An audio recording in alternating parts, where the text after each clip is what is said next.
o baka bumalik po yung baril ng ulit. Kahit po yung maliliit pa na mga bata humahawak na ng baril. Nakapun po ako na baka hindi na po kami makapag-aral po hindi. Nagibay mo naman.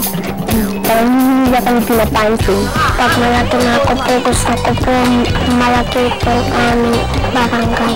Gusto ko mangyari ay hindi na po dumarating ang gulo. Umuwi na kami lahat ng mga kagamitan namin nawala. Hindi kami guluhin po ng sandali namin na dito na kami talaga titira hanggang sa kamatayan. Kaming guluhin dito sa Mindanao.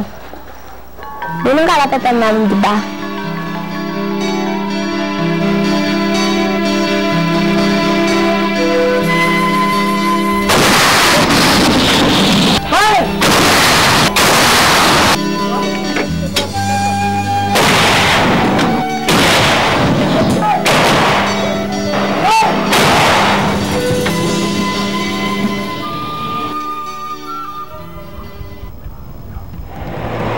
War has erupted once more in this otherwise quiet little town in Cotabato.